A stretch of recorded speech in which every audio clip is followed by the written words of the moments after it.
좀 그 다음에 한번 또 볼까요? 우즈베키스탄에 있는 사마르칸트에서 있는 이슬람 사원입니다. 예, 위에 천정을 보시면 녹색의 코발트로 구워가지고 저거 천장을 장식했고 노란색이 비친 건데 이것도 마찬가지로 한 10시 방향에서 해질 때 제가 촬영한 사진입니다. 그러니까 훨씬 더 강선은 조금 더 노랗고 붉은 기가 돌게 되겠죠. 해질녘에 우리가 사진을 찍게 되면 피사체의 빛이 닿는 순간 본질의 색은 약간 왜곡됩니다. 시간에 따라서 노란색이 비치면 그 다음에 빨간색이 비치면 피사체가 반사하는 색깔이 얼굴이든 다른 모든 것들이 질감들이 달라지게 됩니다. 그러다 보니까 어떻게 해요? 여기도 보면 왼쪽 부분은 햇빛을 받아서 반짝반짝 빛나고 오른쪽은 검정색이 있긴 하지만 묘한 종교적인 느낌을 담을 때 앞에서 본 우리 티베트의 경륜통과 비슷한 느낌의 그런 곳에 촬영한 사진인 겁니다. 그 다음에 이 사진은 바티칸에서 촬영한 사진인데요. 벽에 이제 아마 추기경이나 로마 우리 교황님의 어떤 그런 모습, 사제들의 모습들을 이렇게 있는데 이것도 천장을 뚫고 온 비스듬한 빛이 묘한 거룩한 느낌을 주죠. 그래서 여러분들 이것도 내가 이거를 기록해야 되겠다 하면 어떻게 해요? 스톱을 치는 거고요. 근데 있는 그대로를 좀 찍고 싶다면 밝은 부분과 어두운 부분을 그대로 가지고 와서 찍으시면 훨씬 더 이 부조상에서 비춰진 사제들이 나란히 일렬로 쭉 있는 곳에 하이라이트 부분이 딱 먹고 하이라이트 부분, 그 중간중간에 섀도우 부분이 들어가긴 하지만 여러분들은 이미 한두 개 사람들의 부조상을 통해서 나머지도 추측 가능해지죠.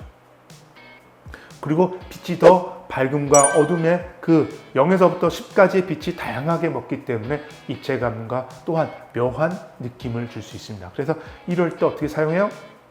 바로 역사광을 사용하면 좋다는 말씀을 드리는 겁니다. 자, 또 한번 볼까요? 이번엔 한국 사진을 제가 한번 보여드릴게요. 이거는 영주에 있는 경북 영주에 있는 무선마을에 들어가서 촬영한 사진인데요. 요거는 이제 부엌을 촬영한 사진이에요. 거기 보면 여기에 우리가 빛을 이용해 가지고 잘 이렇게 들어오는데 여기 보니까 하얀 무명으로 씌워진 항아리 위에 하얀 무명에 검정 고무줄 해가지고 부엌에 뭔가 느낌을 준 거예요. 근데 빛을 어디서 받아요?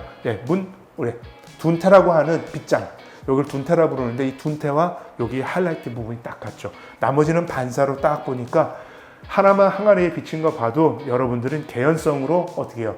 이렇게 봤기 때문에 좀 어두워도 이렇게 빛이 비춰지는 것을 추측해서 저게 무엇인가는 가늠할 수 있습니다. 그 빛의 양은 둔태를 빗장을 열었다 닫았다 하게 되면 이 빛의 양을 조절할 수 있습니다. 촬영할 때는요. 그러면 은은한 어머님과 우리 아니면 할머니의 그런 구수한 된장찌개와 고추장, 간장 이거 담은 그 장소이잖아요. 그렇게 되면 여러분들이 느낌을 아슬아한 그리움과 어머니에 대한 사랑 이런 것들을 표현할 때 그 느낌을 한옥에서도 충분히 빛을 이용해서 가능하다는 말씀을 좀 드리고 싶습니다. 자, 그 다음 거 한번 또 볼까요? 자, 이번에는 빛을 비치는데 여기에 약간 연기 같은 게 들어가 있죠. 여기는 이제 푸첸성에 있는 토르라는 곳인데 공간이 아주 독특해요. 여기 안에 문을 열고 들어갔는데 저녁 시간이에요. 그러다 보니까 밥을 하니까 중국 사람들도 여기에 김하고 장작불을 뗀 그 연기가 마당 안을 가득 태울 때 이때 풍경하는데 닭이 그냥 마당을 놓고요. 우물이 좀 보이고요. 이런 모습을 그냥 일상생활의 모습이잖아요. 그때 또 마찬가지로 빛을 왼쪽에 들어오는 10시 방향에서 역상으로 딱 비치니까 여기는 하이라이트 부분이 들어오고요. 저쪽은 섀도우 부분이 들어오지만 그 다음에 이 연기 같은 거 장작불을 떼서 저녁을 준비하는 그런 뽀얀 연기가 빛이 묘하게 먹으니까 느낌이 어떠세요? 그래서 우리가 순간을 이용하는 것보다는 조금 더 강선을 쓰기 위해서는 역사광을 많이 이용하면 훨씬 더 빛이 좋아진다. 이런 것들을 여러분들이 느낄 수 있을 겁니다. 자, 이 정도면 여러분들이 이제는 빛이 순간보다는 조금은 역사광이나 사광을 이용하는 것들이 훨씬 더 낫겠다. 이런 생각이 들지 않으세요? 다음 사진 한번 볼까요? 이 사진은 제가 개인적으로도 조금 많이 좀 관심을 두고 아끼는 그런 사진 중에 하나인데, 이 사진은 짤즈부르크에 있는 오스트리아 짤즈부르크 성 위에서 찍은 사진입니다. 지금 보시면 이번에는 1시 방향에서 들어오는 역상한 빛이에요. 그러다 보니까 요 사람들 그림자가 길게 늘어졌죠. 거의 2배 이상 넘죠. 우리가 해질 때와 그다음에 일몰 요때 촬영하면 사람의 크기를 보시면 그림자가 2배, 3배 되면 아침 저녁으로 촬영하는 것이다. 그리고 사람보다 그림자가 짧으면 정오 정도 된다. 그래서 그림자 크기만 봐도 대충 촬영 시간대를 우리는 또 알 수 있습니다. 그래서 우리가 1시 방향에서 빛이 들어오니까 사람의 그림자가 굉장히 길게 늘어지고, 또한 여백을 많이 두고, 나무도 단풍나무도 빛을 받은 부분은 더 노랗고, 그 집 주변에는 그림자가 드리워져서 약간 검게 나오긴 하지만 이 가을 풍경에 한적하게 길을 걷는 두 사람의 모습을 보는 순간 우리도 한번 저 길을 걷고 싶겠죠. 그래서 아까 말씀드렸잖아요. 순강은 사실적인 기록이 필요하지만 이거는 사실적인 기록이 있는 사진이 아니라 얼마만큼 내가 감수성을 좀 끌어들여서 조금 예술적으로 이렇게 좀 표현하고 싶다. 그러신 분들은 어떻게 해요? 이렇게 사진을 찍으시면 좋을 것 같습니다. 다음 또 역사강 한번 볼까요? 요거는 제가 찍은 것이 영국 웨일스라는 데서 찍었습니다. 그 중에 하나 제가 웨일스를 이제 여행할 때 기차 플랫폼에서 찍은 사진이에요. 이게 보면 한 여자분이 신문을 딱 보고 있는데 빛은 어디서 들어와요? 빛은 1시 방향에서 빛이 이렇게 내리꽂고 있죠. 이렇게 딱. 그리고 포커스는 저 신문에 딱 맞추면 이 사람이 저게 이제 영어 글씨 이런 것도 볼 수 있고요. 그 다음에 오른쪽에 공간을 둬가지고 기차 레일과 그 다음에 신호등 이런 것들을 넣으면서 기차 플랫폼에서 기차를 기다리고 있는 한 여인의 모습을 담은 겁니다. 이런 것도 역사강으로 하니까 여자의 오른쪽은 하이라이트로 빛나고 왼쪽 볼은 약간은 어둡게 나오죠. 그냥 역사강을 통해 가지고 빛의 풍부함을 담으면서 아름답게 플랫폼에서 누군가 아니면 사람은 아니면 기차를 기다리는 그런 모습들을 담는 것이 훨씬 낫다고 생각됩니다. 자, 이것도 네팔에서 포카라라는 도시에서 찍은 사진인데요. 네팔 포카라는 두 번째로 아름다운 도시이고요. 우리 안나푸르나를 보기 위해서는 포카라라는 도시를 가서 트레킹을 해야만 갈 수 있는 그런 곳입니다. 저도 마찬가지로 안나푸르나 트레킹할 때 만난 어린 소년이에요. 왼쪽에 지금 빛이 들어오고 있죠. 10시 방향이나 11시 방향쯤에서 보다 보니까 아이의 왼쪽 부위 하이라이트 부분이 생기고요. 오른쪽 부분은 섀도우가 생긴 겁니다. 이걸 굳이 이거를 다 순간으로 한다면 재미가 없을 겁니다. 그래서 여러분들이 어떻게 내가 사람 인물도 빛을 이용할 건가, 이런 고민을 한번 해보셔야 될 겁니다. 스타일은 비슷할 겁니다. 자, 이건 정반대죠.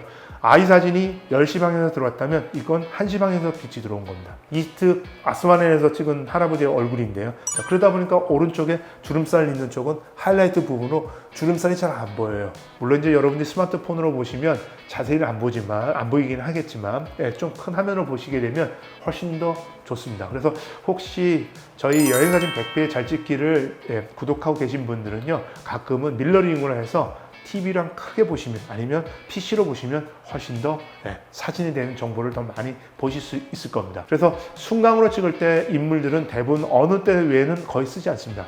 증명사진 찍을 때, 결혼식장 찍을 때, 졸업사진 찍을 때 외에는 순강을 찍지 않습니다. 그건 공통점이 뭐예요? 다 기록. 증명사진도 기록, 결혼사진도 기록, 졸업사진도 다 기록을 위해서는 어떻게 해요? 순강을 찍지만 그 외에 여행 가서 여러분들이 인물을 찍을 때는 이렇게 역사강이든 사강이든 다양한 빛을 통해서 찍어야만 눈이 이 피사체의 눈을 자연스럽게 담을 수 있습니다.